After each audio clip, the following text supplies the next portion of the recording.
Alright guys, in this video we're going to be showing you how to retrofit a 2003 to 2005 Subaru Forester headlight. So basically going from this to this. Now this one has a few upgrades and things that are available, can be done, but won't be in the typical kit. So I will go over those, just give you guys some options and different things that you can do to go in a different direction if you want. But the goal here is to try to be able to get you a headlight with better output, a little bit of a cleaner look, and to be all plug and play, very simple. The goal here is not to have a ton of wiring, not to have a ton of bulk, but just give you what you need to be able to retrofit these lights without any guesswork. I know my first retrofit was actually on this platform, and I remember buying a kit, and I used almost none of the pieces that were in the kit, because after I got them I realized it wasn't really what I wanted, and being new to retrofitting at that time, I didn't know any better. And that's a lot of what these videos are for. These videos are meant to help you guys not make those same mistakes and buy things that you regret. Go ahead and get into the parts. So to start off, we'll go over some of the parts that are included in the kit. Everything here is the basic kit. So this will be your base priced kit. Really best bang for the buck. You're looking for good output.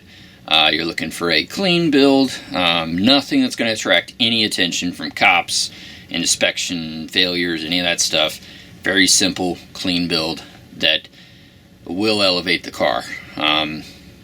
So to start, LED projectors. This has become the standard now.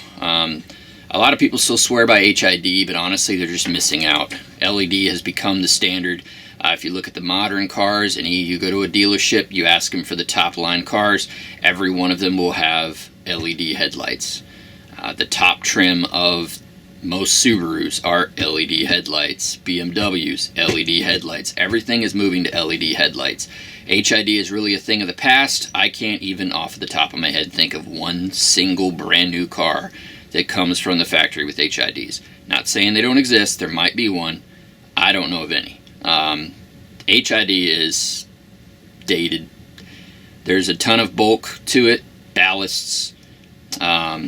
You got the ballasts, the igniters, the projectors themselves, the bulbs, and the harnesses.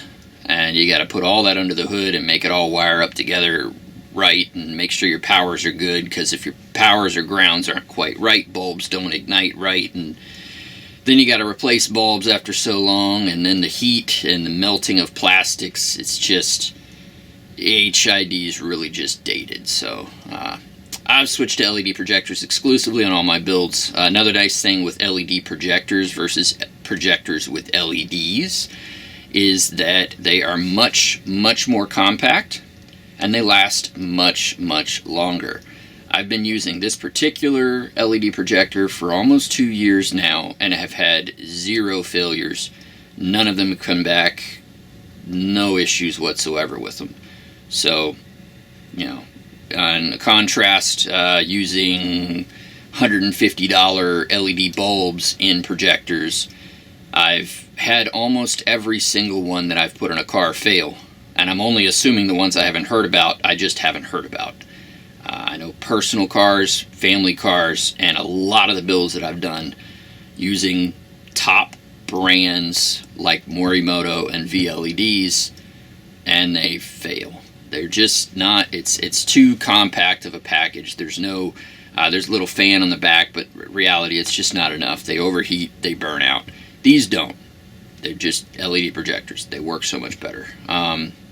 So that's why all of my kits you'll see come with LED projectors. I trust them a lot more. I trust the output more. This output is on par with HID, whereas LEDs in a projector was kind of on par with a halogen. They were okay. They weren't bad, but come a long way. So that will be included in your basic kit. This is a 2.5 inch. We do have a 3 inch available, and there is a video on the website showing how to put a 3 inch into a Forester headlight. It is a fair amount more involved, so that's why the basic kit will be the 2.5. These fit really well in the Foresters, and we will go over how to put that in. Lens etching is a possibility. It can be done. If you want to get this kit and you want to add lens etching, let me know. I may make it an option, but I want to try to keep this as simple as I can. When you start adding a whole bunch of choices and options, people get a little bit overwhelmed. I want you to know what kit you're getting and not be overwhelmed with the choices and the options. So I'm going to try to keep it mostly simple with maybe a few options on the kits. And if you want more than what the kit has, like a different kind of halo, hit me up and I can make you a custom package. But the main point of this is to be affordable. It's to be simple, not something that's intimidating. So that's on the projector. This is the driver for the projector. Now this is actually made here.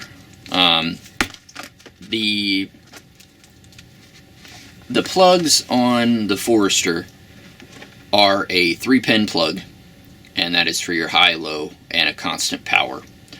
And the way that these work, when your high beam is on, your low beam turns off. Unfortunately, with projectors, your low beam is separated from the high beam. So in the event that the low beam turns off, you have no actual projector. So we make a special harness that fixes that problem without adding a ton of bulk. And that is what this is. And it's also made to be very simple to install. You won't have to solder anything to put the projector together, and we will go over that when we do the install. Also included in the base kit is a switchback halo. So this one is white for your running lights, parking lights, and it will flash amber for your turn signals. And that also comes with a driver with the wires labeled for your DRL, your turn signal, and the black is your ground. The standard kit will also get a turbine shroud. Turbine is probably my go-to. It's the one I used in the very beginning after, buying the kit and ended up not using half of it. I searched for different shrouds to try to figure out which one I wanted. This is the one I settled on, and I loved it. And to this day, I still use it on a lot of the builds that I do because I just love the way that it looks. It's a very clean look to it. These are black only on our website. They can be purchased in chrome if that's something that you want to do. But as far as what we carry, we only carry the black. But we do carry a lot of other shrouds. So if this is another one where if you want to try to change it to a different shroud, you can. Hit us up. I can get you a price on what it would be for a different style shroud. But this will be the standard on the site just to keep those variants down as far as the options go.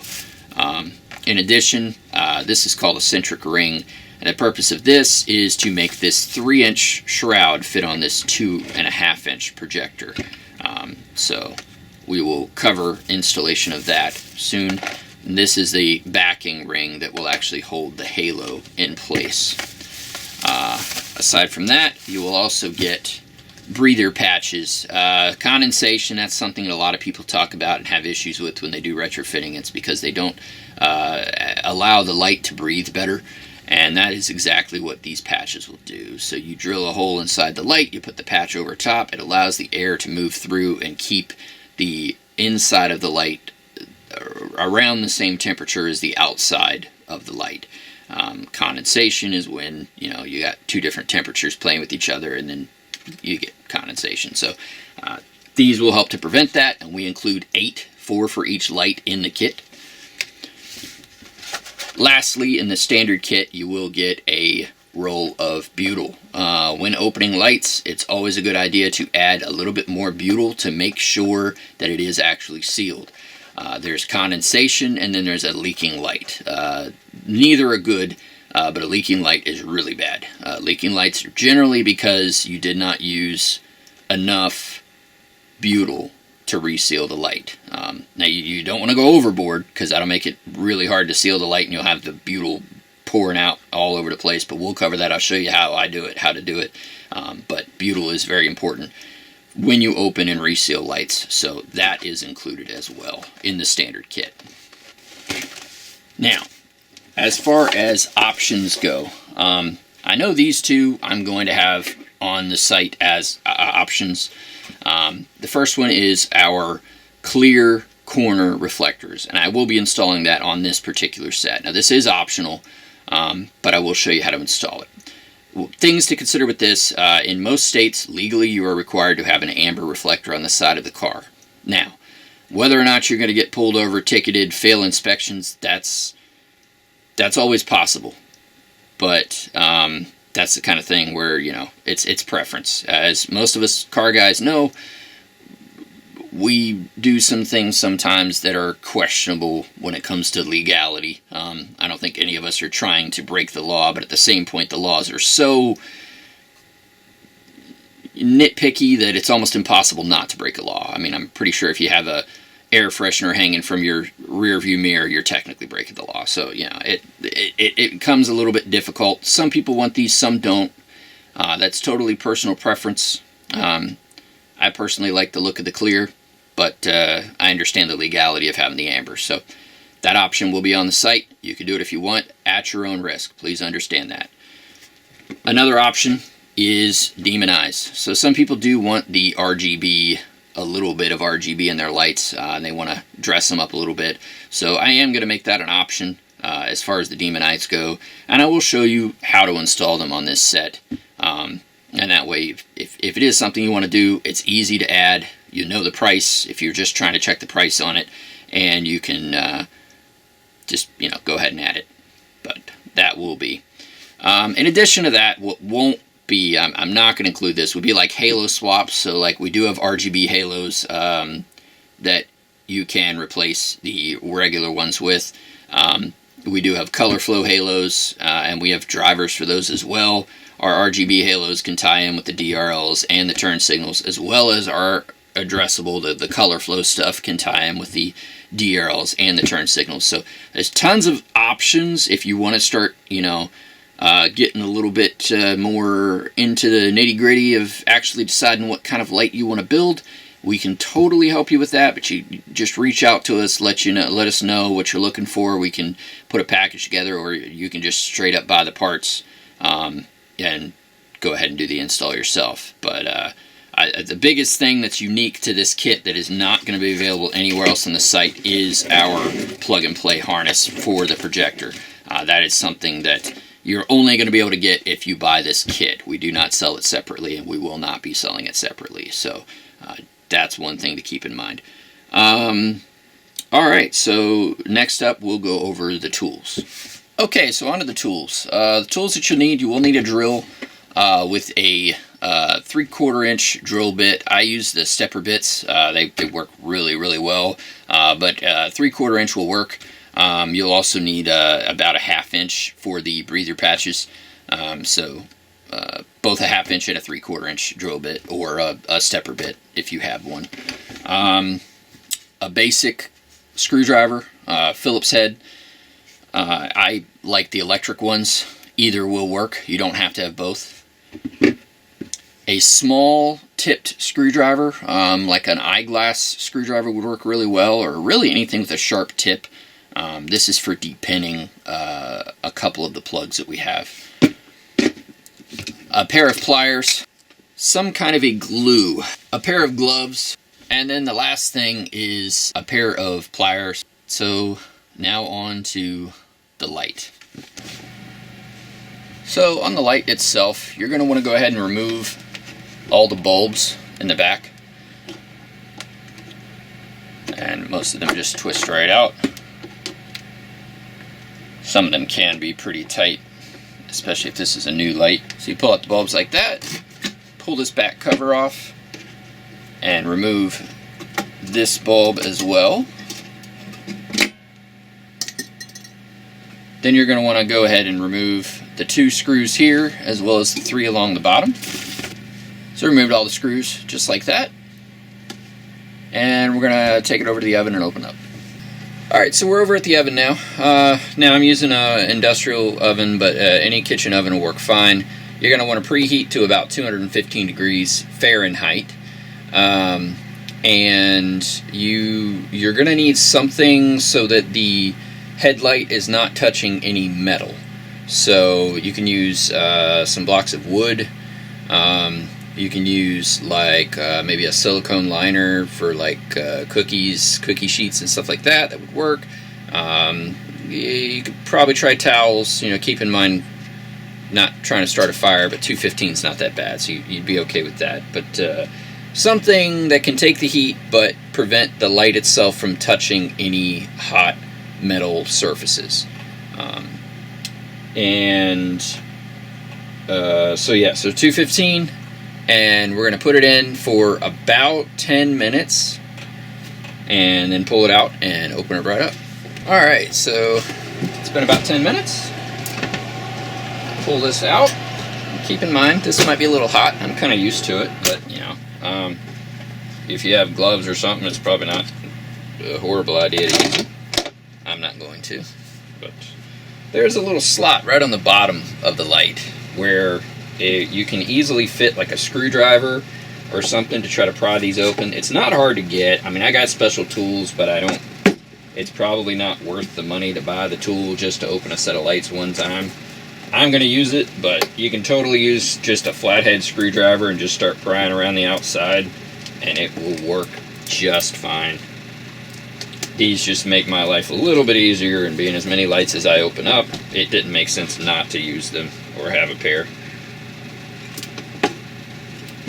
As you're opening them up, make sure that you're pulling back on the plastic tabs around the outside. That way you're not stretching the tabs out or breaking them, because they do help keep the light together after everything's done.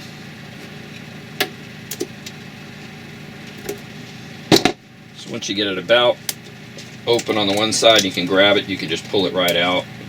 Pull that butyl, the glue that holds it together, kind of away so it doesn't get on any of the chrome or anything. There'll just be one more thing you got to try to remove. And just like that, I've removed the cover. Now the next thing I'm going to do, at least in this case, and this is not necessary for the build that we're doing, it's got a few upgrades like the clear corner, and I'm blacking everything out, so I'm going to go ahead and remove this intersection, the bezel, but it's not necessary. If you're going to keep this same look with the chrome, you're not interested in painting anything, and you're not doing the clear corner, you can totally leave this in and just put it to the side. Put it with the lens cover up, because any dust that touches the inside, it's very important that you don't touch the inside of the lens, because it's coated with a film, and you do not want to touch that. You do not want to mess it up, because you can't clean it. You'll just get it all splotchy, and you really can't do anything to fix it. So when you set it down, go ahead and set it outside up, and that way any dust that gets on it, you can just knock it right off. You'll be fine. So in this case, I'm going to be removing it. So there are 3 screws, 2 on this side and 1 down here in the bottom. Once those screws are out, what you're going to want to do is just reach right under, being careful not to touch the actual lens, but you can grab this part here, and then you're going to want to pull down with your thumb away from the housing as you pop it out.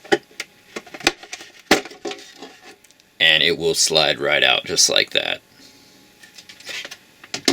So now I'm going to put this somewhere that no dust can get to it, and we'll come back over to the light. Now you are going to have to remove this center reflector. That is a screw in the back.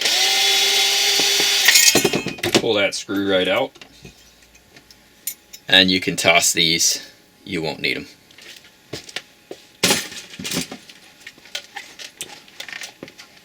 Now, you can leave this in if you're going to keep it chrome.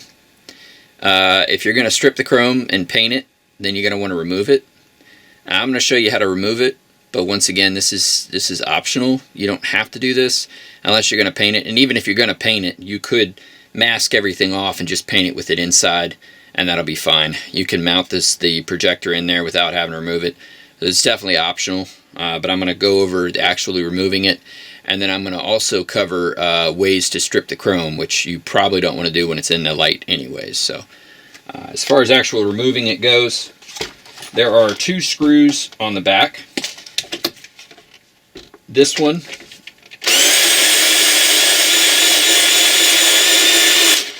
comes out the normal way. This one is reverse thread, so you actually have to drill in to have it come out.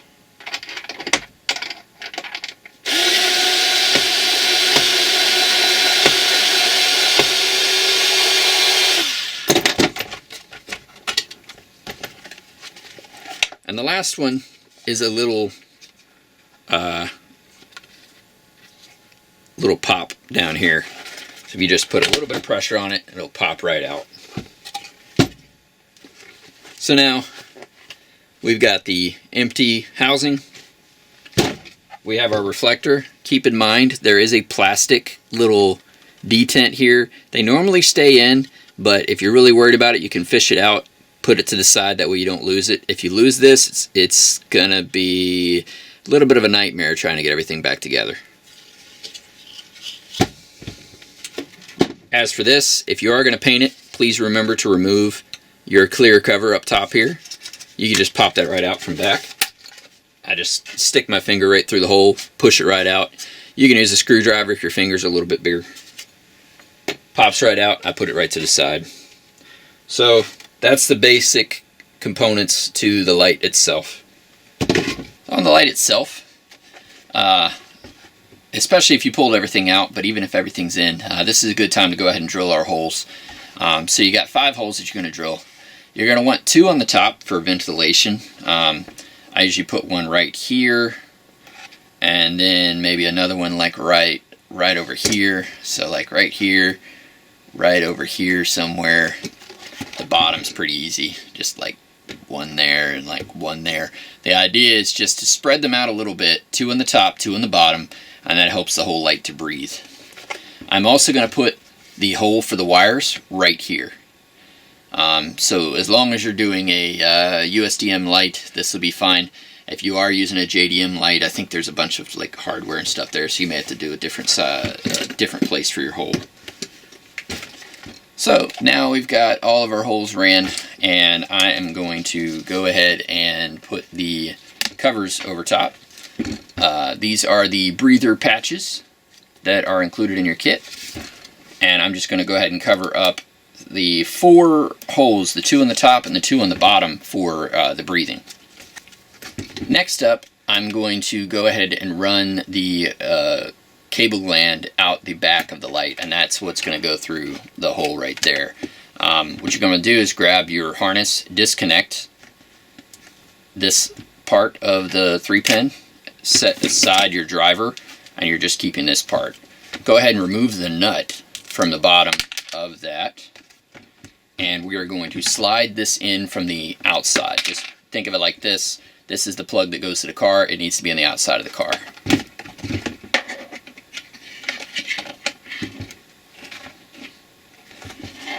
I'm going to slide it right through that 3/4 inch hole that we drilled and put this nut right back over top.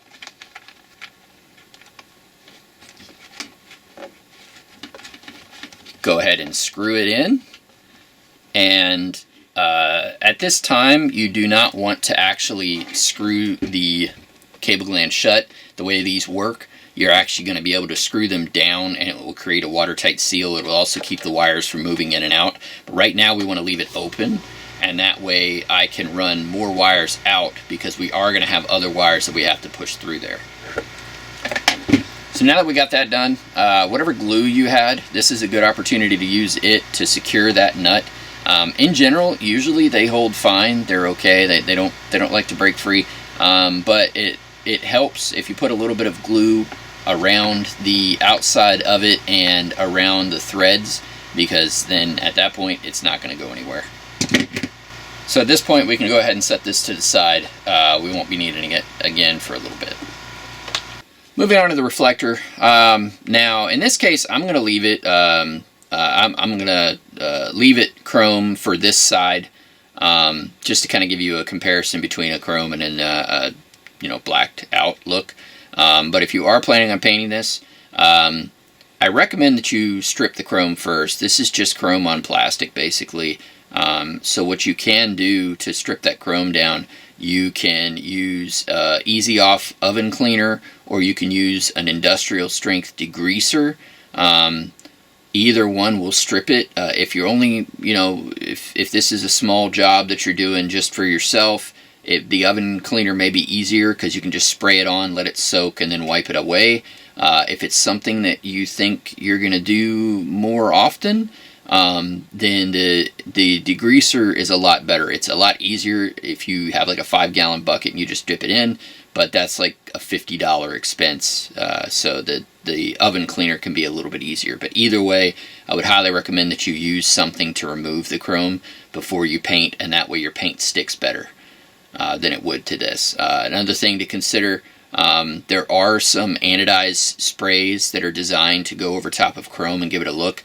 Some of the builds that I've done, I use like a red anodized. I think I even did a blue anodized once. You can get stuff from Duplicolor. It's called Metal Cast, and that works really well. I think there's also a couple other brands that do the same kind of thing. VHT does one. And basically you can just spray it over top of any kind of chrome, and it will give it a look of an anodized metal. So that's another option where you would want to keep the chrome and just spray it over top. So those are a couple different options you can consider. Now one thing on this though that you will want to do before you actually strip and paint anything, we are going to need to drill a hole for the wires from our halo. So it doesn't have to be a huge hole, it's just this plug here.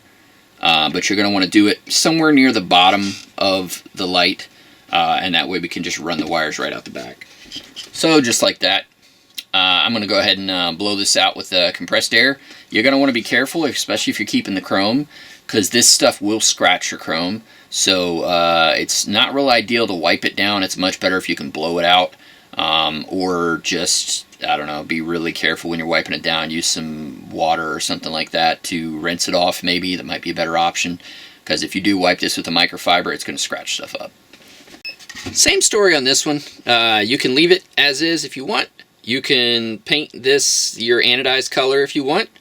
You can remove the chrome and paint it any color that you want. Most of the time on these, if you remove the chrome, it's actually a black gloss plastic underneath, and you won't even have to paint it at all. So that's something to keep in mind. But like this stuff is chromed, and then this stuff is painted, and then under that is a black plastic. So if you're not careful, you might start to see the black paint start to peel, and then you're gonna have to take it the whole way down. So just keep that in mind if you do use a stripper on this stuff. The black on here is actually painted on, and underneath usually is a black gloss plastic. So I'm gonna leave this one as is for this side of the light, and I'll set it to the side. So now moving on to the lens, and for this one I'm going to put down a little microfiber. I mean, nothing major, but that way just to help to prevent the likeliness that it does get scratched up. And for this one, once again, this is only if you're removing the corner reflector do you really need to mess with the lens cover. In this build I am going to be doing that, show you guys how to do it. But that's where these come in really handy, because they're really nice because you can just get right around it. The way these are, they're glued in around a ridge. So I don't know if there's really an easy way to see it, but there is a ridge in there that holds these things in place. This is one of the reasons why we had the clear ones made, and I'll show you. Once you pop it out, it looks like something is missing on the light. I've seen lights where they pull it out and, from a distance it looks really good because that big amber part isn't there. But then when you get closer up, you can clearly tell that there was something there that has been removed. and putting in the clear reflector just looks like it belongs. It looks like it was meant to be there, and it still looks good from far away. So personally, I like these. I think they look pretty good on the car. But once again, from a legal standpoint, definitely know what you're doing when you're getting into it. Just like, you know, hanging fuzzy dice from the mirror. You got to know the legality of it and accept the consequences that may come from actually doing it. Honestly, I black out the corner reflectors on all my cars. I've done tint on some of them. I've straight painted them color matched to the car on my truck. I've never had a problem. I pass inspection. I don't have any issues. So it's you know, it's not like cops are just looking for this to pull people over and give you tickets for it. But at the same point, once again, you've got to know what you're getting into and be aware of potential issues. So clear corners, definitely understand what you're getting into, but they look pretty cool. So the way I'm going to do this, I'm going to put this around here. There's generally glue spots in the 4 center points of this, but you can kind of tell when you start to grab a hold, and I'm just basically going to put this right down below the lip of that and start to try to pry it. All I'm doing is just moving it back and forth. And you can hear it crack, and that's kind of your sign that it kind of disconnected. And some of these, man, they do vary a little bit in how securely they are fastened, so be careful. Obviously, if you crack the amber, it doesn't matter, but you're not trying to crack the lens itself. Sorry, I wish I could get you guys a better angle of what I'm doing here, but this is kind of nerve-wracking. Alright, so we got it out. This one was in there pretty good, not gonna lie. Most of the time they pop out without too much work. This one I was able to get 2 of the corners up pretty good, and then another one's in there pretty tight, and I had to kind of work really delicately with the screwdriver to kind of pry it up. So I do not want to make this seem like it's easy peasy, pops right out. They vary a lot in how difficult it is to remove. So I would say most of them are pretty simple, easy, pop right out, not too much problems. Some of them are difficult. I've never not been able to get one out. So, you know, just keep that in mind when you're doing it. You're also messing with a sensitive area that you don't want to touch anything, so keep that in mind too. Wearing gloves helps, but it really, even if you touch it with gloves, it's not good. So keep that in mind if you go with the clears. And then of course we got the clear corner itself, and easy way to figure out orientation, the letter that's on the front cover, R or L, that's right or left, obviously will tell you which headlight it goes into, but it also tell you the orientation. So that letter should be on the bottom of the light, which is down here. So this is going to pop right in just like that, and you can see fits right in real easy. Now what I'm going to do is I'm going to grab my glue, and I'm going to go ahead and put the glue around the outside lip. And when you see the light in person, it kind of makes sense. I was telling about that line there, just that whole look, where when I've seen people just straight remove them, it looks like it's missing something. It looks like there was something there and somebody removed it. It looks pretty good from like 10 feet away, but when you're up close, it's just not as clean as actually having a clear reflector in that corner. So to me, I would go amber or clear. I have also removed the amber reflectors and painted them. I did that on my own personal Forester. I've tinted them. I've done things like that in the past. That also looks good if you're trying to, you know, not spend the extra on the clears, but you want to do something different. I've done that before. That works pretty good. You're going to want to keep in mind, though, when you're removing these, that if you're trying to reuse them, you're going to want to be a little more cautious than I did with this one. I think this one's pretty much trashed, but in my case, it doesn't matter. After you put the glue in there, it's better if you just push up instead of trying to put it down, because, you know, if you drop that thing in there and the glue gets all over the lens, you're going to regret it. So I just hold it, push it up into the lens where it needs to go, hold it there for a couple seconds, and then I'll put it like this and just let it dry.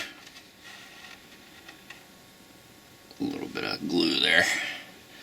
So I'll let it dry like that. Now, you know, you don't want to leave it like this for too long because a lot of dust can get in there. So be careful where you set this so that it's not really a dusty area, or you're not doing anything that's going to put a lot of dust in here while you're doing that. But obviously you don't want to flip this on the other side because it's just going to fall right out until that glue dries. But just like that, I'm going to set this to the side in a clean area where no dust is going to get to it. And then we will move on to mounting the projectors. Alright, so this is the part where if you're going to wear the gloves, for sure you're going to wear them in this part. I mean, you can wear the gloves the entire time you're building the light if you want, but this is the part where, you know, you start to get fingerprints on stuff, the lens and stuff, as you're putting it in. You don't want to have to pull the lens back off because you got a bunch of fingerprints on it. And you are going to have to put your hands all over the lens. Now, before we actually put it in, I am going to show you how to install demon eyes in the event that you do decide to add them. The way our demon eye kits work, at least, so this is not necessarily something that's going to fit for every brand of demon eye out there. They do vary a little bit, but the ones that we sell, you're going to want to remove the 4 screws that secure the lens to the projector. Let's go ahead and set that to the side. And this is the actual LED projector. This is the top. The fan is on the bottom. You're going to take your demon eye and just bend it back so that you can see that screw.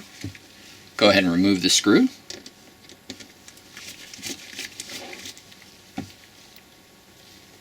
And you will not need this bracket for the 2.5. If you're doing the 3-inch, I do have a video. I think it's called Ultra Bright Demon Eyes or something like that. It's on our tutorial page. And it shows how to install these in both this and the 3-inch projector. So you can refer to that if you want to see how to mount these actually in the 3-inch. But being this is the 2.5, I'm going to show you how to do it with that. For the 2.5, you're going to keep the screw and you're going to secure it directly to the top of the actual reflector. It's just going to screw right in. Now, you can pre-drill the hole to make your life a little bit easier, but I actually use the screw in a powered screwdriver, and it works fine. So just like that, I've secured it to the top. You can see from below, basically, you're just trying to get that LED right on the other side of the lip on the top of the projector. And that way it clears the lens. If it sticks out too far, you won't clear the lens itself when you put it back on, and it'll actually kind of get in the way. So it's important that you do orient that to where the LED itself is right on the edge of that. These are really compact, so unfortunately that's the only way to do it. We sell a 2.5-inch demon eye that will line up with the holes on here, but unfortunately due to the compact size of it, it sticks out too far and it doesn't want to go down in just right. This method works a lot better to actually get the demon eye light where you want it. And then the last part is to take the wire for the demon eye and just run it under the bracket and out the back. Just like that. Next, we will go ahead and put our lens back on. Now, on the projector itself, you will get a bag with a bunch of hardware, and a lot of it you're not going to need. This is just kind of the generic hardware, but what you are going to need is the H4 adapter, which looks just like this, and you are going to need the silicone ring, as well as the nut to secure it in place. The other parts are not needed for this build. You're going to go ahead and take your silicone ring and slide it right around the wires and up the threaded shaft, and this helps to secure it in place. It helps to isolate from vibrations, and it helps it to not try to turn on you while it's in the car. So it's definitely an important part to use. First thing I'm going to do, being that I got the Demon Eye wire here, I'm going to run that out through the hole that we drilled, the bottom one, not the main one. And then I'm going to run the other 2 wires through the main one, just like so. And the back side will be hanging out just like that. Then you're going to take your H4 adapter, slide it right in, and there is a indentation on the top that matches with a little pin that hangs out on the adapter, and that way it helps to align the projector to get it in there where you want it. Next, you're going to take your nut, slide it up over, and that's with the thumb, the little finger holders out, not pointing down, and just go ahead and secure that in place. So now that is secured in place. You can use some pliers and try to get it a little bit tight, but this isn't like steel, so be a little bit careful that you don't over tighten it. You don't need to put 45 foot-pounds of torque on it. Just finger tight can be enough, and then just put a little bit of glue around the backside to help it not try to start working its way free at some point in the future. Next up, we are going to work on our shroud fitment. So the way that this works, and this is another one good to wear your gloves, keep the fingerprints off of the shroud. You have your centric ring and your projector shroud. So the centric ring will fit around the projector itself, and you're going to want to check fitment on this first. Sometimes these can be a little bit tight, like this one here. So this is a good example. This one doesn't quite fit. So what I'm going to do is I'm going to take some sandpaper along the inside and sand it down until it fits right over top of that 2.5 inch projector.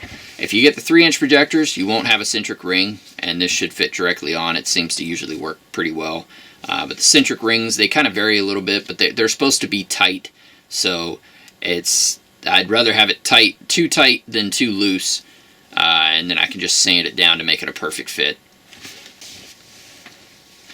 Alright, so I've sanded, test fit, sanded, test fit, sanded, test fit. I got it to where I need it so that it fits over top.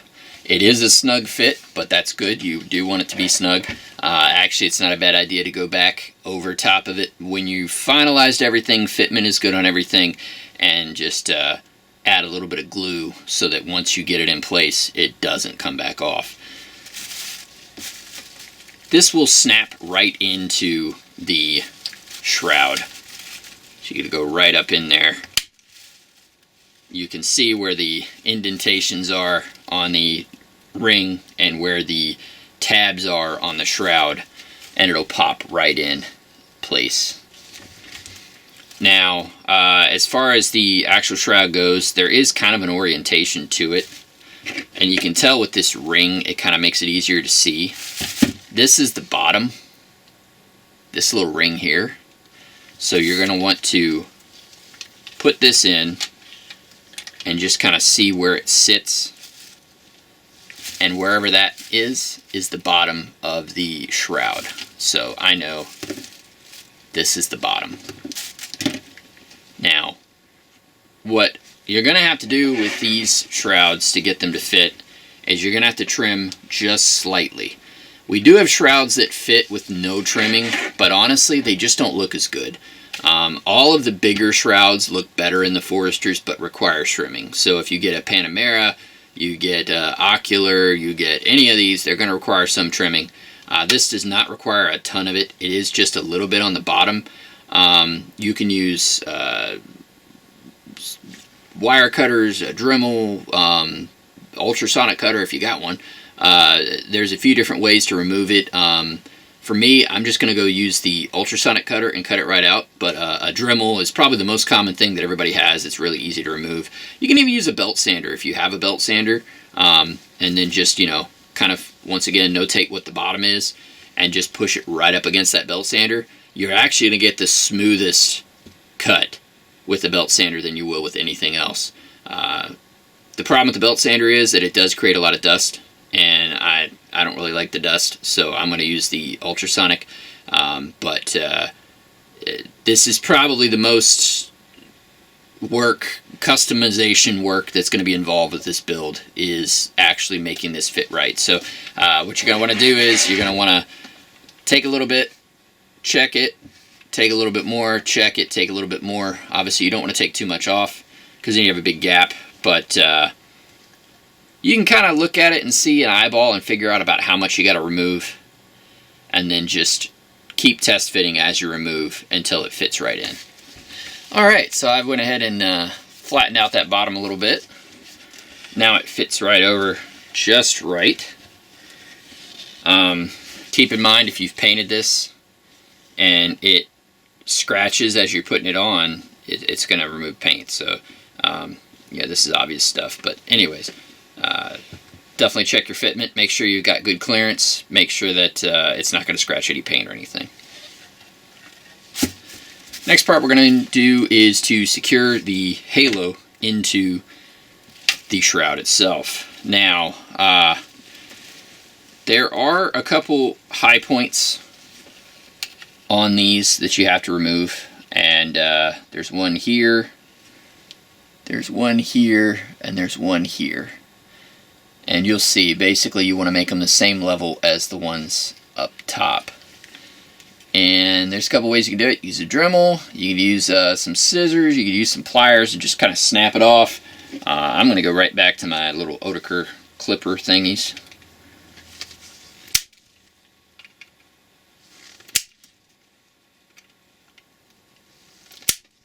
And just snap them right off just like that. Next, I'm going to come to my halo. On these halos, they're more of a universal halo, so they do come with adhesive backing for mounting them. We won't be using them in the case of this turbine shroud, so I'm going to remove that because it actually just gets in the way, creates a little bit of extra thickness in there that we don't need. Just like that. And then I'm going to orient this where the wire is on the bottom of the shroud. And it's just going to slide right in there with these two little screw shafts kind of in between of the halo, in the center of the halo. Next, I'm going to take this ring and I'm going to remove these two parts that hang down for the screw holes. We're going to remove that. We don't need that. So I'm going to cut right on the other side of both of those. Just like that. Next, I'm going to put this in and line it up with those two screw hole shafts that we left in there. And I'm going to use some tiny screws. I use a number 4 screw, but really any small screw that will fit through there and thread in will work fine. You could even use glue if you want to and just secure it in place, even like around the outside. The main thing is just to secure that ring in place, and screws do work pretty well if you have the right size screws on hand. So there we have it. The screws are in, and you notice on mine, I mean, like, I didn't get it perfect, like the bottom part. The main thing is you want the wire on the bottom. That's the reason why we're trying to figure out where the top is and the bottom is. I guess when I went over there, I kind of got a little bit off-centered, so it is a little bit cockeyed, but it won't matter. The big thing is just you don't want to have that on the top or something like that, because then this wire is going to be going out the top, and then you got to route it around and stuff. It's just a lot easier if it's coming out the bottom. So the halo is in. It is secured, so it is definitely not going to fall out on you once you get it on the car. The next step is to obviously clean it up, make sure you don't have any dust or dirt, blow it off if you need to, wipe it down. This is the part where you definitely don't want any dust or anything, because we're kind of finalizing everything. You can go ahead and add a little bit of glue to the actual shroud itself, and and then maybe a little bit around the lens, and that way when you push it on, it kind of goes into the glue to hold it in place. And once again, once you do this, it becomes a little more permanent, so keep that in mind. That's where, like, I like to use this stuff. It's called contact adhesive by Gorilla Glue. This is a little less permanent. It won't fall off. It'll hold it in place when you're driving down the road. You're not going to have any issues with that. But if you ever need to remove it for some reason, it is removable. So I do like this stuff for that reason. But in this case, I'm just going to go ahead and slide it in and not worry about the glue on this one. So there it is. We got it in, lined up. Looks pretty good. The next part is to attach our driver. This right here. So this has two parts that plug into the projector itself. The 4-pin plug, and there is a 2-pin plug as well. Now, I try to make this as simple as I can to keep everything inside the light, keep it really clean, not a whole lot in the engine bay, nothing to really clutter anything up. So the way that I've figured it out, you can actually run this driver inside. If you put it on this side, so like the turn signals and all that will be over here. This is on the inside of the light towards the grill. So when I put it back into the light, I'm going to orient it that way so it's right there. You can secure this in place with some double-sided tape or a little bit of glue if you want, but there's different methods to make sure that it doesn't try to fall on you or go somewhere on you. But once you get it in the light, for the most part, it stays where it's supposed to be.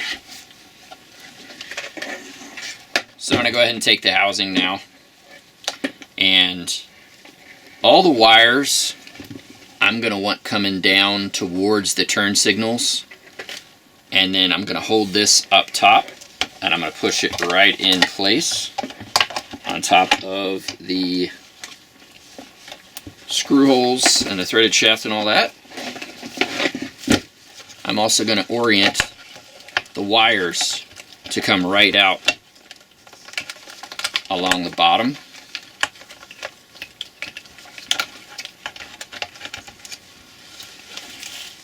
And then I'm going to go ahead and screw it right in. So just like that, everything is screwed in now. You can see the orientation, the placement of the driver. It's in there pretty secure. Now, I mean, like I said, you could use two-sided tape or something like that if you're worried about like shaking the light and making noises, but you're not going to hear that. The car running, it's not going to go anywhere. It's not going to slide anywhere. And it does give it the ability to kind of like move out of the way if you need to try to realign stuff. So a lot of times I just leave it like that. Sometimes I do secure it with some tape just to be safe. But either way, it's not going to go anywhere. It's perfectly fine where it is. But you have a little bit more room over here than you do over here, and that's why I put that there. On this side, you are going to go ahead and grab the end that goes out the back, and you're going to connect that to the other plug here that comes from your projector, and that will make sure that all of that works. Next up,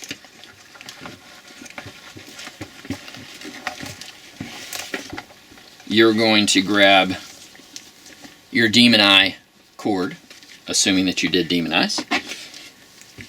And what you're going to do, this is when you're going to have that little screwdriver that I said to have. You have to try to remove the plug in order to push it out the back through that cable gland, because this is just too big of a plug. And the way that you can do that, you can easily remove it by pushing down on the pins on the back here, one by one, and then it'll pull right off the plug. So just like that, it pulls right off. It pretty much keeps the order, the color order of all the wires, I mean, unless you're really messing with it. But to be safe, if you want to make sure that you get the color order right and how it goes on the plug, just do this one side at a time. Don't pull the plug off on both sides and you'll be fine. But what we're going to do now is we're going to take this and I'm going to shove it through the cable gland to have it come out the back side. So once you have it through the back side, you're going to go ahead and put your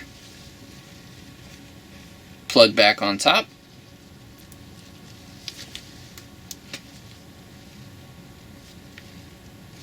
just like so.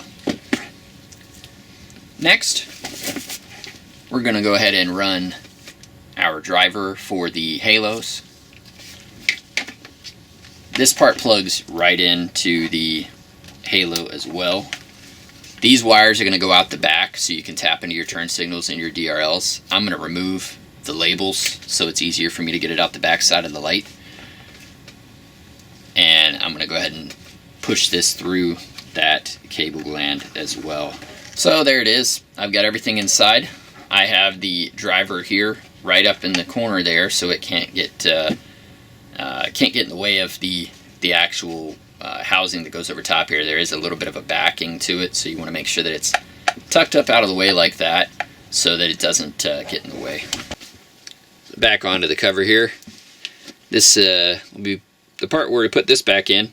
Now it does only go in one way, so you're going to want to try to kind of check the orientation, and I mean, you can tell if you don't put it in right. There's no real easy way to tell you how to look at it, but it is beveled a little bit, so like the tabs are kind of cockeyed a little bit, so just look at it, figure it out. You'll know if you got it in wrong. Just pop it out, flip it around the other way, put it right back in.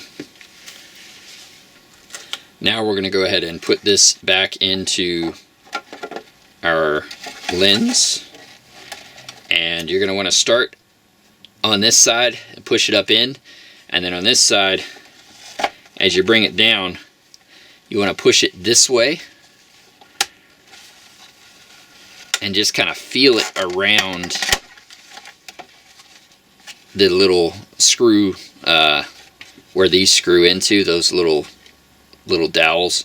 You're going to want to push it around those, that way you don't scratch up any of the paint. Then you'll secure it with your 3 screws. And we're ready to go back over to the oven. So this is the part where we're going to add extra butyl. Now there is already a lot of butyl in there, so we aren't going to be like filling it, just packing it full. We're just adding a little bit extra and making sure that there's no low spots. You're going to take your butyl roll, open it right up.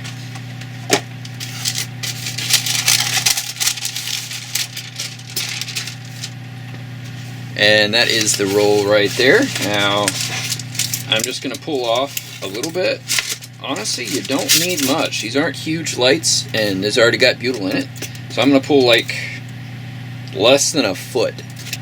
So now I've got a strip of butyl here, and this stuff stretches pretty easy. So what you're going to do is start on the bottom and just stretch it right out till it's about that size. You can kind of see comparatives to what it normally is, and then the size that I'm getting it to, that's right around like 3/16 of an inch, 1/4 inch, something right around there. And I'm just going to put a bead about that size the whole way around the light. And I'm just starting on the bottom, following up along the top, and pushing it in with my finger. And it'll kind of hold itself in place as I'm going up around the corners.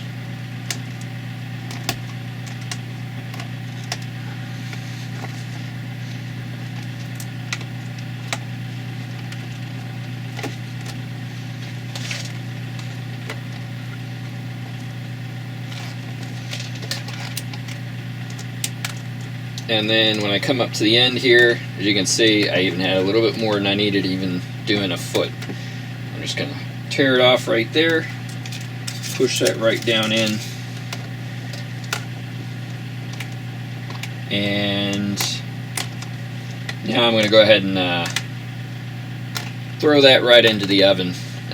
Once again, 220 degrees Fahrenheit. Now we won't put the lens cover on it until it comes back out. That way we can make sure that the butyl is all where it's supposed to be.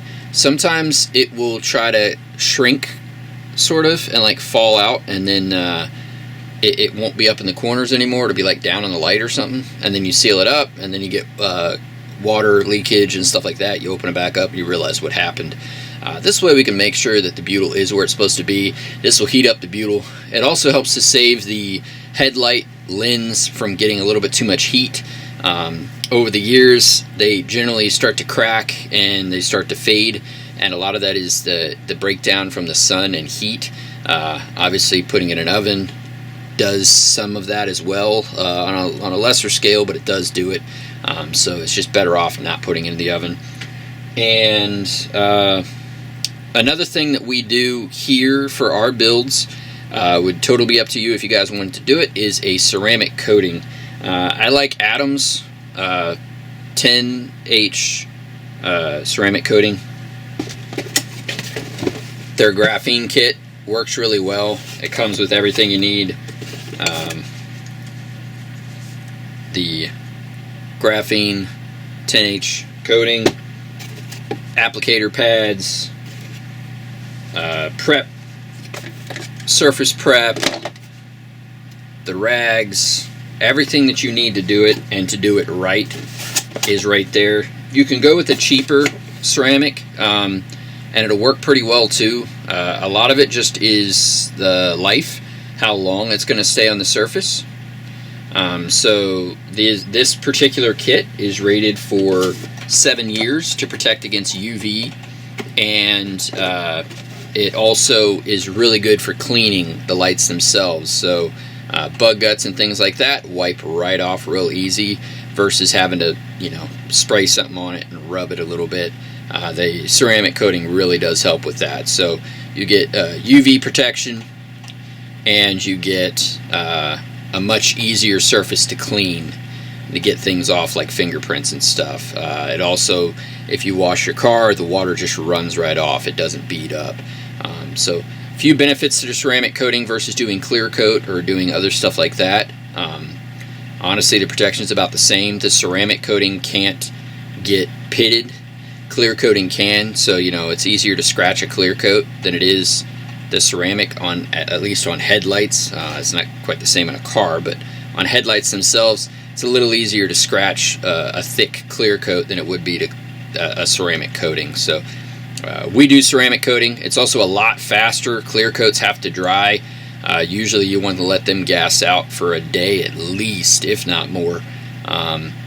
We don't have to worry about that with ceramic. This is good to go and throw in a box within 30 minutes. Less, really. So definitely recommend considering ceramic coating your lenses before you put them on the car. Like I said, it will make them last longer. That's probably the #1 benefit to doing it.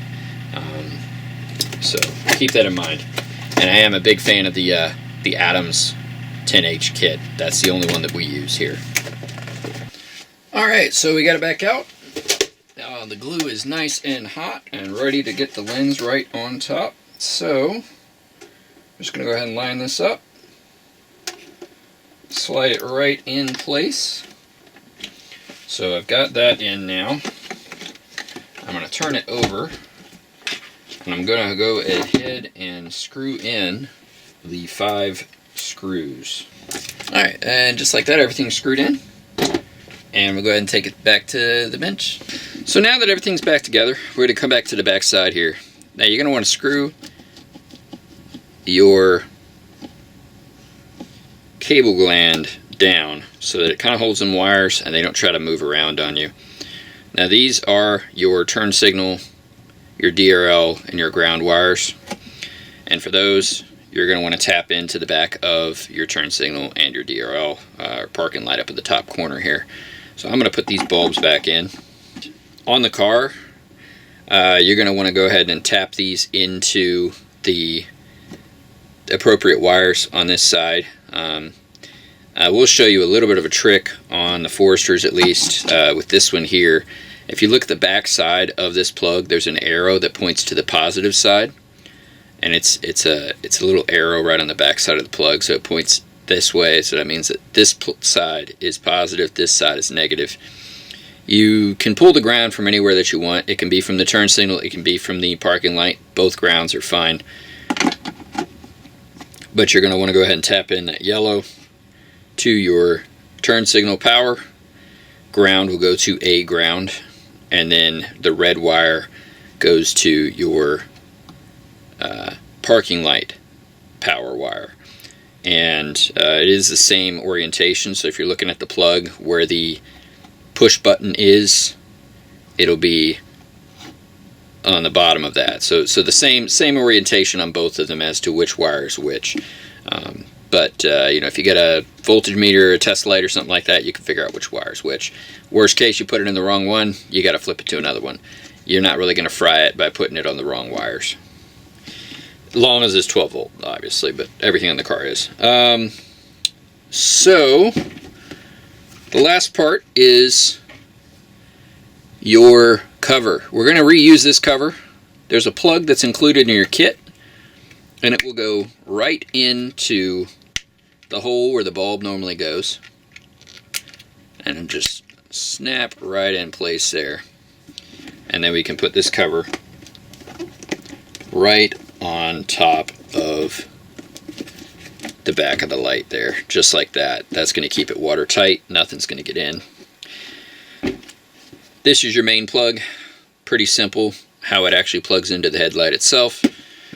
And this is for your demon eye. I've got a video that goes into much more detail on the actual demon eyes, but this is your driver for the demon eyes, and it plugs right in.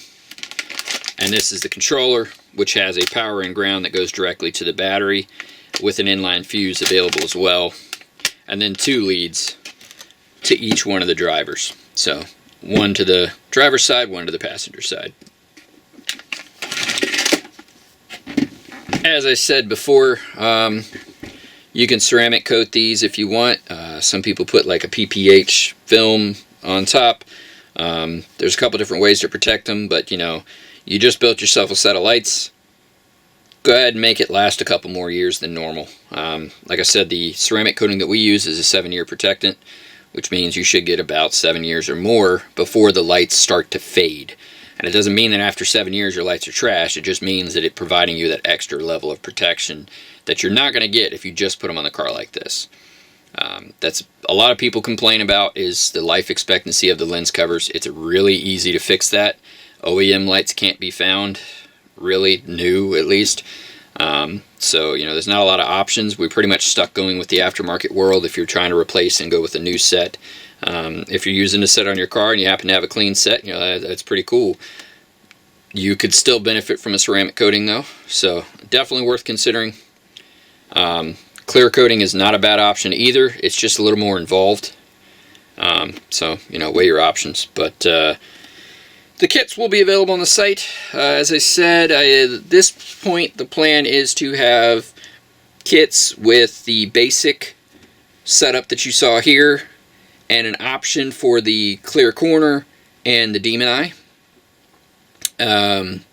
I don't think we're going to get a lot more complicated than that on the actual listing, but if you do want to do something more, you want to do color flow halos, you want to do a different type of shroud, you want to do a 3-inch projector, something beyond whatever you see here, let me know. We can get a package together for you for that, which would include the custom plug that we use. And once again, I mean, that's one of the benefits here. If you're familiar with retrofitting HIDs and all that stuff, this is a heck of a lot less than what you normally have with really any other kind of setup. It's just a simple plug, plugs right in, and you're going to get everything that you need versus having to have the harness, the ballasts, and everything else that's normally typically seen of these. You've also got the benefit of the backing to it, being that we're using LED projectors. We don't have to replace this with a big dome that goes and pushes into the battery, and then you got to kind of like push it in there. And no, this thing fits like stock, but better. The stock one, even the stock one, sticks out just a little bit. It's not much, but it does stick out more than this. This won't stick out at all. This sticks out less than stock would. So fitment is great. They go in the car pretty good. It is an eagle eye light, so you know, I mean, you may have to push, but that all depends on what lights that you're using. A lot of people do get caught up on that too, like is THC better because it costs $200? Is it better than eagle eyes? Is it better? Nah. If it's not OEM, it's all the same. I've opened tons of them. I've had them side by side, opened, looking on the inside, and I've noticed absolutely no difference between the $200 sets and the $120 sets. Ultimately, just get the cheapest set that you can get your hands on and go to town. And that's specifically speaking on the Foresters. There are other cars where there is a difference, but on the Foresters themselves, get the Eagle Eyes for about 120 bucks. It's generally the cheapest set that you can find on the internet. They are Eagle Eyes, and the way that you can tell, it'll say, it'll have a picture of an eagle down here, and sometimes it'll even say Eagle Eyes on there, but in this case you can see the picture of the eagle right down in there in the lens. These are Eagle Eyes. And I've had the THCs, and I've had, or TYCs, or whatever it is. I've had the other brands, and they're no different. They're no better than one or the other. The big thing is to cover that lens and make sure that you put extra butyl in there to make sure they don't leak condensation and stuff with the added vents. Once again, this is a complete kit. It's made to, it's put together to get all the guesswork out of it. If you're just trying to get a basic upgrade on your lights, you want better output, you want to do it yourself because you're kind of on a budget, you're not trying to spend, you know, a build like this, if you paid me to do it, would be about $700. Give or take, and you know, not everybody has 700 bucks to throw around. So, you know, this kit, it's going to be a couple $100. I don't want to say for sure what it's going to be because prices do change as time goes on, but it's going to be priced very aggressively for what you're getting, and that's an important part. You may see other kits that are, say, like DIY, includes all this, includes that. It's the quality of the parts that you're getting. This is the stuff that I use on the builds that I use. This is the stuff that I use on my own cars. There are more expensive parts than what some are out there, eBay kits and things like that. So you're getting a better product, and so you have to factor that in when you're thinking price point. Yes, you can retrofit a set of lights for cheaper, but I wouldn't recommend it. I think the proper parts have to be used if you want the longevity, you want good output, you want to enjoy your lights. So that's the point of these kits. Once again, thanks for watching. If you have any questions, feel free to reach out and ask us. Any comments that you want down in the comments, for sure.